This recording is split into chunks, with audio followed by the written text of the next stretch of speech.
in on my girlfriend with another man in bed. This is the second time and I did this. Please don't forget to hit the like button. It costs you nothing and it really supports the channel. Thanks. I never imagined I would be writing a post like this, but I am in a really bad spot in my life right now, and I have read a lot of stories on this subreddit in the past. I've read that sometimes typing everything out and perhaps getting some advice from strangers who have been through this before can be therapeutic. I don't know exactly where to begin, so I'll try my best to tell this in a succinct way that still gives the important details. We will call it Kara. When I met Kara 6 years ago, I was just getting out of a relationship that ended very similarly to the way this one just did. I'd walked in on my ex with another man naked in our bed, being younger at the time. I did not take it nearly as maturely as I have this time. That experience left a deep emotional scar and a sense of insecurity within any other relationship I have had since. Kara and I bonded through this because she too had been cheated on by her first boyfriend several times and knew the pain of betrayal very well. I had just gotten out of the Navy due to a medical discharge, and I had no place to stay because my parents were homeless, living in the basement of their friend's office building. Because of this, Kara's mom told me I could live with them until I can get my own place, and I graciously accepted. At this point, Kara and I had known each other for an entire year and had been on a couple of dates. After I moved in, we began having a serious relationship, and things got very serious, but we still weren't official, at least publicly. Flash forward to the first red flag that came up in our relationship. My friend had me, Kara, and all of my high school friends over to his cabin for a party. I should note that my friend that was hosting this party was silently and secretly holding a torch for Kara, and I got the feeling if I was not in the picture at that time, they would have ended up dating. That night, they kept saying they wanted to try sleeping in a tent to see if they could weather the cold, early spring temperature. I proceeded to start placing my things in the tent, and then she told me she and Mike were planning on being the only two out there because it's a two-person tent. Angry and getting flashbacks to a previous relationship, I took a step back for the rest of the evening and let them do what they had planned because I didn't want to cause a scene or an argument and ruin the night. I would find out a month later from some Facebook texts I saw between Mike and his brother that they made out in that tent and huddled together for warmth, and Mike felt very guilty over it. I was scared to tell me the truth. After they got too cold in the tent, they came back into the cabin where everyone was sleeping. I had found a nice comfy sleeping spot on the kitchen floor, and she came over to me and cuddled up next to me. I told her, "I think Mike went over there." And she said, "I don't care, I want to be with you." I had a pit in my stomach because I knew in my heart at that time there was only one thing they were probably getting up to in that tent. But I told myself her and I were not officially a couple yet, and I tried to put it behind me. When I learned the truth through the Facebook messages, I confronted her about it, and she claimed she had forgotten all about it because she was so drunk that night, and then instantly flipped the script when I got Mike's side of the story, and he told me they had both agreed to keep it a secret. To say I was scared of what this meant for our future was an understatement. I loved this girl so much, and I wanted to make it work with her so badly that I forgave her, and I tried to put it behind me. The way she roped me back in was to tell me she wants to commit to a relationship with me, right then and there after the confrontation. That was the only thing she could have said to make me stay. I was so desperate for a relationship with her. I failed to even stop and consider if this was the correct choice. I said yes.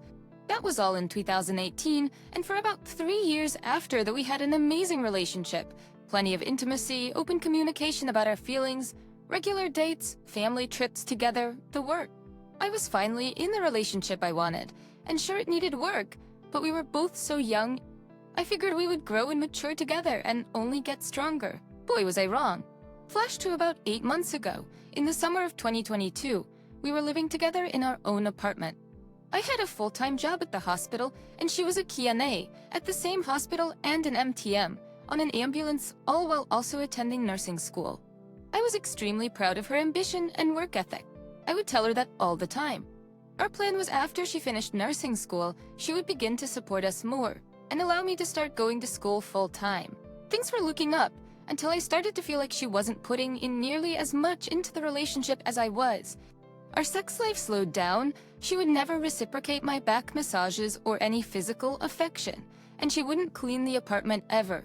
Even if I tried to ask her to help, she would always make some excuse like she is too tired or she has to study, and these trivial things would become a much larger point of contention. We began drifting apart. We began bickering more often, not spending as much quality time together, and no amount of conversations would change any behavior. We had a serious talk and discussed breaking up, but we both decided we weren't giving ourselves enough chance to work through this rough patch, and we decided to stay together and see if we could ride it out. I made a mistake when the day after this serious talk, on a whim, I texted her telling her I don't believe anything in our relationship is going to change, and maybe we should just see other people. I instantly regretted that text the moment I sent it, and I wished I would have waited just 40 more minutes until she got home so we could talk about it more. I believe this was the day our relationship truly died. We would still text every day after the breakup, but she went to live with her mom for about 2 to 3 months and only started slowly moving her things back in after lots of deep text conversations and us promising we were both still committed to each other. When November rolled around, for a brief few weeks, things were better. We were having more fun with each other again. She was living with me full-time again, and even our sex life had gone back to how it was when we first got together. All of that came to a screeching halt when her father became extremely sick with a horrible disease that shuts down all organs in your body and will kill you if not properly medicated and on a ventilator. He was in the hospital for over 2 months, and everyone was worried he would not make it. Just around this time, Claire began getting much more depressed. The last time we were intimate was around the time her dad went into the hospital. She buried herself in work, and I tried my best to comfort her and her family any way I could. Her father gave me a family to be a part of again, and for that I will always be grateful. Now we are coming up on the final stretch of this story. It is now December 2022, and I noticed Kara pushing me further and further away. She started telling me she was going to hang out with her friend Amanda, whom she worked with at the hospital. I had never met Amanda before, but I had no issues with her getting out and having some fun with friends when she could. I asked her if she would want to introduce me to Amanda and her boyfriend, and she would always brush me off saying maybe someday. I took the hint and quit asking to meet her friends. She began seeing Amanda on a weekly basis, staying the night with her when I was working, and even some nights when I was at home. I am recalling specific moments that scream red flag now that I have all the facts in mind, like this one time where her and I were planning on having a chill night at home to play some video games and spend some much-needed time together. And she ended up canceling and going to stay the night at Amanda's house. When she got back, I asked if she had a good time, and she told me I shouldn't have gone. I should have stayed here with you last night. I'm really sorry, just not the time. I thought she felt bad for canceling our little chill session, but now I realize she was projecting her guilt about the infidelity. Finally, we are at the point where shitty really went down. A couple of weeks ago, we were having a Valentine's date at a nice Mexican restaurant, and I decided to take a picture of her at the table across from me. I was planning to make a post on Facebook about our Valentine's date at a nice Mexican restaurant. She asked me if I planned to post it, and I told her yes. Then she instantly told me not to. I asked why, and she explained to me that her friends disapprove of us being together ever since I broke up with her over text last summer, and she felt embarrassed about it still. This ruined my mood instantly and killed the date. I was very hurt. I felt like my feelings were second fiddle to somebody else's whom I don't even know. This became a huge argument on the car ride home, which ended in us not speaking to each other for the rest of the night. She took some clothes and left to stay at her mom's house again. She's been there ever since, and we hardly speak. We only see each other when she comes here to pick up a certain pair of scrubs or something specific that she needs. It feels like we've already broken up. So one night, I texted and asked her if she and I are even still together. Her exact response was, "You're still my boyfriend," and I took a little comfort in that message because I felt like not all was lost quite yet. Wrong I was again. This is the point where I need to tell you that we have a family-wide GPS tracking app called Life 360, which allows you to see everyone in your circle's current GPS location in real time. I have never felt the need to use this app to track her location until the past few months when she began pushing away from me. I would check her GPS location when she told me she was with friends, and she was always going to the same house a couple of towns over.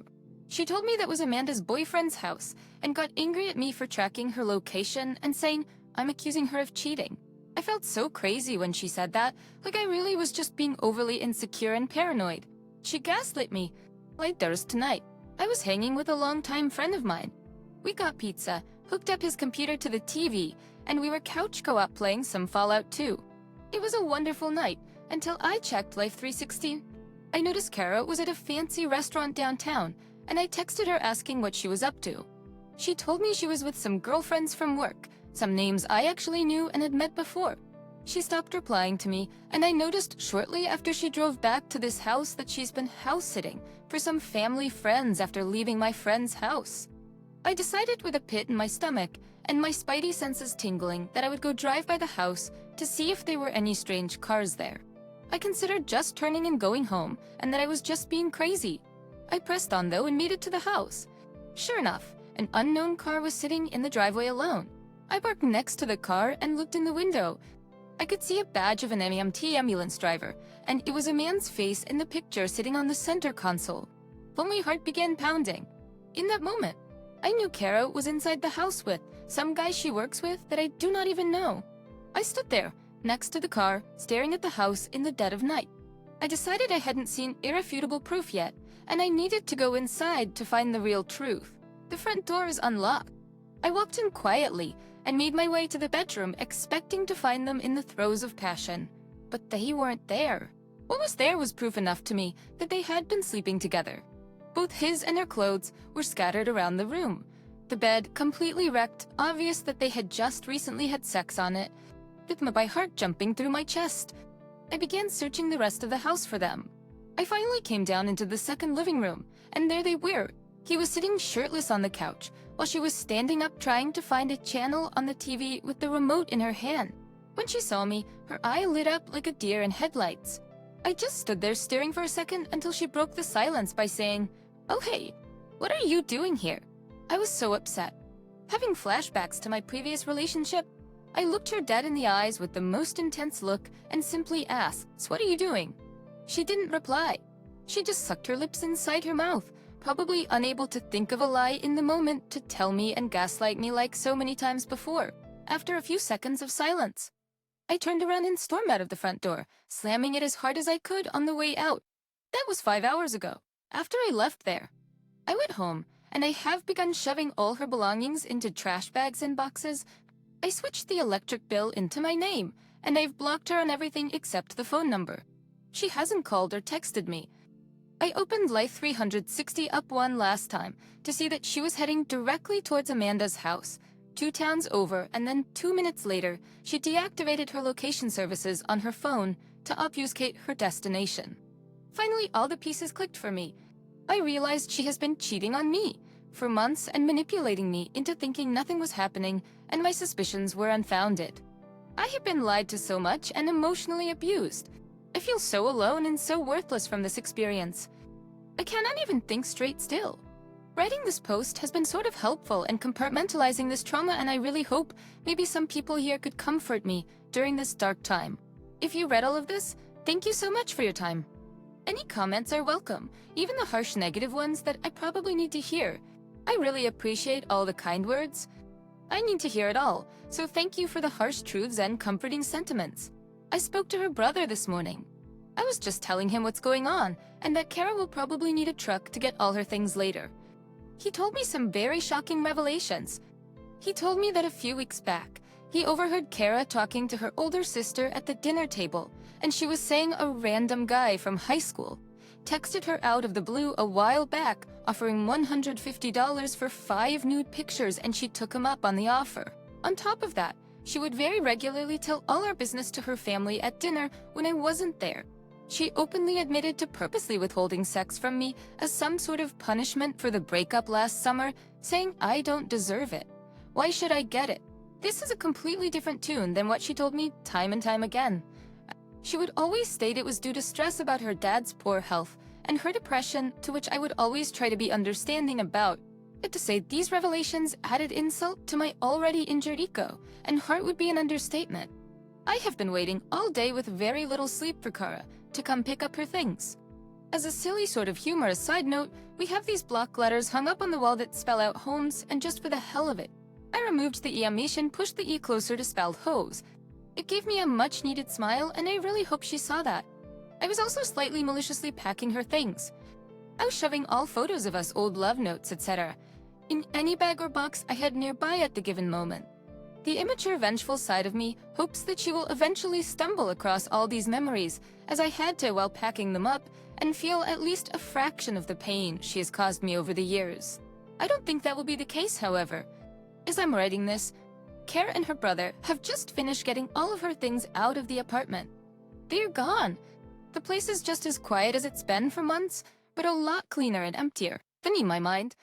I was wondering how this whole situation was going to go. I deduced it was going to go one of two ways. Either she would come in crying, apologizing, trying to rope me back in, or she would ghost me and get in and out as soon as possible with little to no interaction. It ended up being the latter, which stung the worst. I was hugging her brother, and he was telling me if I ever need anything, he still sees me as a brother and he would be there for me. Kara walked up to grab another box, and she couldn't even look me in the eyes.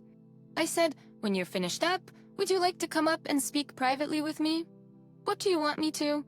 I cut into her trailing off sentence saying, "The truth. I want the truth. Will you at least give me some semblance of closure? I don't want to talk to you." I figured I already knew the answer to that question, but I wanted to see if you would or not. That was our final interaction. Still hurting after they left. I slipped up again by giving in to my feelings and sending her some strongly worded text messages, basically telling her how pathetic she is that she can't even own up to it or apologize to my face. Instead, she would rob me of any closure and ghost me. She isn't even reading them. I wish I could so easily move on as she has. I guess it's easier when you already have somebody else waiting for you. It's just very unfair that after 5 years, I'm left to pick up the pieces alone while she jumps onto the first guy she sees. I want to block her number, but I can't yet. My card title has both of our names on it, and I want to make sure I can switch it to myself only before I completely cut contact with her, just in case the bank has some sort of in-person consent policy for changing the title. After that is figured out later this week, I will finally be finished. As for reporting them to their employer, I simply do not know this guy's name. I could not report them if I wanted to, and to be honest, I'm not the kind of person to try to go nuclear like that. I just want to move on with my life and start looking towards my future without her. Thanks again for the comments. I don't think another update will be necessary, but if something crazy and unexpected happens, I will surely come talk about it here. This whole process of typing out my experience and being able to dissect and reread it while also taking feedback from experienced strangers has been very helpful. Until next time, trust that they suck. The reason why your ex-girlfriends keep cheating on you is because you lack boundaries. You suspected that Mike had a thing for your girlfriend, and yet you allowed them to go outside to the tent together. You said, and I quote, "I took a step back for the rest of the evening and let them do what they had planned because I didn't want to cause a scene or an argument and ruin the night." Well, that's a big red flag right there. And that just shows you that she belongs to everyone's. She knows that you would take her back after she's done with Mike, which unfortunately you did. That just shows her that you're willing to tolerate whatever she throws at you because you don't have any boundaries. Even after you caught her in a lie, you said, and I quote, "The way she roped me back in was to tell me she wants to commit to a relationship with me, right then and there after the confrontation." What this tells me is that you are desperate for a relationship, and she knows it. So when you caught her in a lie, she had one card to play to manipulate you. You and she know what card to play, which is the relationship card. And she was dangling that in front of you. As a man, you shouldn't be desperate to be in a relationship with a girl that you're already having sex with, because she had already given that power away. The only thing that you have over her was the power of having a relationship with her, and you gave that away as a reward for her dishonesty and her gaslighting. She made a promise to you that she's committed to the relationship, and guess what? She cheated on you. No matter what their excuses, if they cheat on you once, they will find other reasons to do it again. In this case, she knows you very well and she's able to manipulate you, and she knows the right thing to say. And when you caught her, she blamed you for it. It's not your fault if it happens once, but if it continues to happen again and again, then you have to stop blaming the girl and start blaming yourself because they will only do things that you allow them to do. And if you have no boundaries, she will continue to push you till she loses attraction for you. And then she's going to dump you. I hope now that you're wise enough to realize that she belongs to everyone. And the moment you have boundaries, you attract the kind of woman that deserves you. but something tells me that you will run back to her again as soon as she promises you that she will be loyal. Please don't forget to hit the like button.